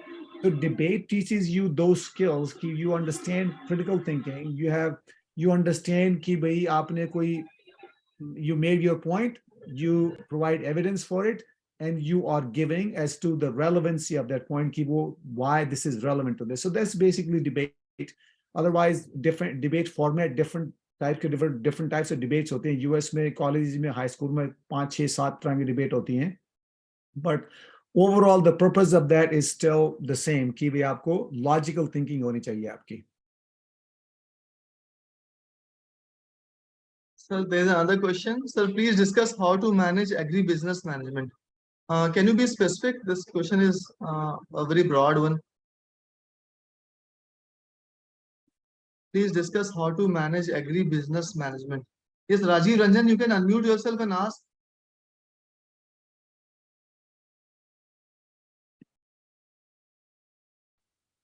Yes, sir. Yeah, can you please elaborate on what you want to ask? How to manage agri-business management, any businessman, any business sectors, yeah, or any fields managing your agri business? देखो agri business, Rajiv जी, मुझे agri business का तो experience नहीं है, although मैं farming family से हूँ, किसान का बेटा हूँ, बट एग्रीकल्चरल से रिलेटेड बिजनेस का तो मुझे नहीं पता, but I am a business owner here in the US obviously, but the again the my thing is you have to, I feel that you have to be a specialist in your area. अगर आपने, I don't know आपकी, वही जो आपने आदित्य ने question पूछा कि अगर स्पेसिफाई कर सकते हो, बट बिजनेस के 2-3 रूल्स हैं कि आप, you have to have the knowledge of the area and you have to have the obviously the credibility. किसी को नॉलेज हो सकती है, लेकिन अगर क्रेडिबिलिटी कैसे इस्टेब्लिश करोगे कि आपको, आपके पास सर्टिफिकेट है या आपने कोई रिजल्ट प्रोड्यूस किए हैं या वो किए हैं, और वो करने के लिए होता है कि आपको most of the time specialised businesses are easier, because एक आगे किसी आदमी के पास वो बोले कि मैं तो जी मैथ भी सिखाता हूँ और आप, मैं कबड्डी भी सिखाता हूँ और मैं आपको घड़े बनाना भी सिखा दूंगा, तो उसको लोग विश्वास कम करेंगे. लेकिन आपने कबड्डी सिखा रहे हो तो आप कबड्डी वाले के पास जाएंगे अगर आपने कबड्डी सीखनी है तो. So specialisation always helps, because that brings कि भी आप, सब लोग चाहते हैं कि बेस्ट के पास जाएं, और किसी भी आदमी के पास 4-5 चीजों में बेस्ट होना मुश्किल है. So you have to have an identity कि आप एक्चुअली करते क्या हो. जैसे अगर जो मेरा बिजनेस है, तो हमारे बिजनेस में वी हैव 3 अलग अलग तरह की सर्विसेज हैं, लेकिन वो तीनों कनेक्टेड हैं. जैसे हम 4th क्लास से बच्चों को शुरू कराते हैं पर्सनैलिटी डेवलपमेंट, लेकिन personality development is focus through public speaking and debate. अब उनको पब्लिक स्पीकिंग डिबेट के थ्रू जैसे जो स्पीचेस करते हैं, उनमें टॉपिक्स ऐसे होते हैं कि उनको मोरल कैरेक्टर के बारे में या बिजनेस के बारे में, या जो है मतलब एक अच्छा नागरिक कैसे होना चाहिए, ये सारी चीजें, वो स्पीचेस इस तरह की मैं करता हूं ताकि उनको हर चीज का एक्सपोजर हो जाए, बिकॉज छोटे 4th, 5th, 6th के बच्चे होते हैं. देन फिर 6th क्लास से अगर वो कुछ बच्चे चाहें तो हमारे टैलेंट आईडी प्रोग्राम है, which is talent identification and development, talent ID. तो उस टैलेंट आईडी में देन हर बच्चे का, किसी का राइटिंग में टैलेंट है, किसी का स्पोर्ट्स में है, किसी का मैथ में है, किसी का रिसर्च में है, किसी का किसी और चीज में है. तो वो शुरू की पर्सनैलिटी डेवलपमेंट से, उसके बाद देन आपने एक टैलेंट ले लिया और उसको फोकस किया और उस पे आपने अगले 2-3-4 साल तक ज्यादा मेहनत की. बिकॉज अगर आपने किसी चीज में अगर आप अच्छे हो, 2-3 चीजों की जरूरत है मेरे हिसाब से. अगर आपको रियली में अगर हाई लेवल पे अचीव करना है, अगर आपने कोई पैशन प्रोजेक्ट लिया, तो you have to have 3 things. One is you have to be interested in it, and you have to have the talent for it, or you have to be good at it, and then you have to have the resources for it. अगर आप किसी चीज में interested हो, लेकिन अगर आपके पास वो स्किल्स ही नहीं है, आप बोलो कि मुझे तो ओलंपिक 100 मीटर चैंपियन बनना है, लेकिन अगर आपकी बॉडी उस तरह की नहीं है तो बड़ा मुश्किल हो जाएगा. सिमिलरली अगर आपको बोला कि मेरे को तो गूगल में जाना है, वो करना है, लेकिन आपको कंप्यूटर साइंस का कोई कोर्स नहीं किया है, तो आपको वो स्किल नहीं है. So you have to have the skill and you have to like it, otherwise force हो जाएगा. And then you have to have the resources. Resources चाहे आपके वो स्कूल के थ्रू मिले या कॉलेज के थ्रू मिले, आपके नगर पालिका के थ्रू मिले, आपके पेरेंट्स के कनेक्शंस के थ्रू मिले, तो वो चीज तीनों जब इकट्ठी हो जाती हैं, देन आपका टैलेंट फुल डेवलप होता है. एंड देन फिर उन्हीं बच्चों को देन हम we help in getting admission into Harvard, MIT, Stanford, Princeton type के कॉलेजेस में. सो वो इंटीग्रेटेड प्रोग्राम है. तो लगता है कि 3 अलग अलग प्रोग्राम है, लेकिन जिसको समझ में आ जाए कि हम बच्चों को 4th क्लास से लेकर वो कॉलेज तक पहुंचाते हैं, तो दैट इट फील्स कि वो टाइम लगता है समझाने में, खुद सोचने में कि इसको किस ढंग से प्रेजेंट किया जाए, ताकि उसको लगे कि भाई यस, इन तीनों का मतलब है कि 3 चीज कर तो रहे हैं, लेकिन तीनों आपस में कनेक्टेड हैं. So, sir, I think there are no more questions. So, thank you once again, sir. It was an excellent session, and I also learned a lot through this. And it is always great listening to you. I have been watching your videos on YouTube, so to see you personally is a great thing. So, all the participants, sir has a YouTube channel also, in which sir shares about his experiences. And I'm happy to share with you that sir is a professional marathon runner also. So it's a great thing that marathon तो नहीं है मैंने लेकिन India के लिए 400 metre hurdles I ran for India in SAF Games South Asian Games 1993 400 metre hurdles yes sir, yes sir. That is really great to see, sir, that you're so passionate. And so thank you so much, sir, for answering all the मैं questions. आपको आप लोगों को एक video का link देता I don't know link post कर सकता हूँ कि नहीं कर सकता हूँ यहाँ पे So you can post in the chat box, sir. हाँ ये एक लिंक है ये इंटरव्यू आपको देखने का मिलेगा कि कैसे ये मेरा बेटा है अभी जो कॉलेज से उसने पास किया है अभी तो नौकरी करता है लेकिन जब वो हाई स्कूल में था तो वो इंटरव्यू करता था खूब सारे बिजनेस फाउंडर्स को मिलियनियर्स को बिलियनियर्स को वो खुद उस टाइम 10वीं 11वीं क्लास में था Yes, and sir. New York stock exchange में एक टीवी चैनल के लिए काम करता था Yes, sir. and he ended up going to an Ivy League college. So उसके इंटरव्यू से आपको दिखाई देगा कि एक 10वीं 11वीं क्लास का बच्चा कैसे एक मिलियनियर या बिलियनियर को इंटरव्यू करता है उसमें भी किसी ने मजाक भी कर सकता है और वो बिलियनियर भी कई बार स्ट्रगल करते हैं कि इसका जवाब क्या दें राइट लेकिन उसमें किस तरह से आप ह्यूमर डाल सकते हो किसमें आप एक पर्सनल कनेक्शन डाल सकते हो तो मे बी कुछ लोगों को सीखने को मिलेगा तो इसमें लिंक 1 मिनट बिल्कुल सर ये बहुत अच्छा सीख रहेगा कैसे इंटरव्यू लिया जाता है और हाँ इतने तो कम एज इंटरव्यू में लिया भी जाता है और कैसे इंटरव्यू को आप इंटरेस्टिंग बना मैंने लिंक दे Interesting दिया बना I don't know whether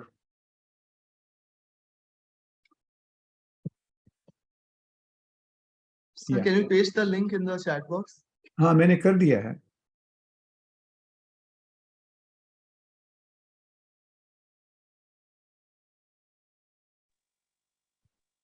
It's not आपको- visible. ओ मैंने एक आदमी को कर दिया टू एवरीवन करना चाहिए Yes, sir, to everyone. how do I do to everyone Someone might have asked you some personal question. yeah तो to everyone के लिए मुझे क्या करना पड़ेगा फिर So you will have to click on to everyone. When you click on that icon, everyone, then you will get, या दिखता वो मेरे को दिख नहीं रहा to everyone sir, everyone in the meeting. It will be it will be on the top. Please go to the top and you will see that. Everyone in the meeting. oh yeah okay everyone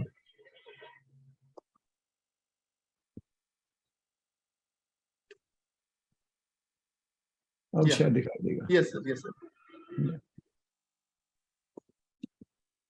सो ये 5 minute का उन्होंने कुछ interviews को छोटा छोटा करके इकट्ठा करके दिया था Yes, sir.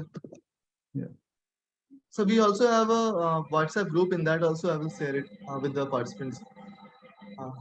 श्योर अगर जो मैं वो छोटे छोटे वीडियोस बनाता हूँ अगर आप 2-4 व्हाट्सएप ग्रुप में डालोगे तो हो सकता है लोगों को उससे इंटरेस्ट बने कुछ Right, sir. Right, Yeah. sir. Thank you so much, sir, for your Alright. time. It was really an interesting session, and I thank our principal, Dr. S.N. Singh, sir, for taking his time in the entire session. He was here, and sir might have heard, have listened to the workshop in detail. So thank you once again, sir, to you also for joining this session and devoting your time, precious time for us. So, sir, it will be pleasure to listen to you again. So we can also propose some other things. And Yeah. from my side also thank you Dr. SN Singh right S.N. Singh, and sir. SN Singh and thank you because there's DR Singh and SN Singh right and then of course Aditya Dr. SN Singh Aditya you have got a gem because this guy is amazing so I'm sure he's doing a good job he's bringing a lot of good resources to the university. Thank you, sir, for your kind words. So, so we will also like to listen to you, sir, on some what we call business pitch ideas. So our students are there who are confused about this pitching, how to pitch the business or how to pitch their research projects. So it will be great if you can guide something on that. So we will be in touch, sir.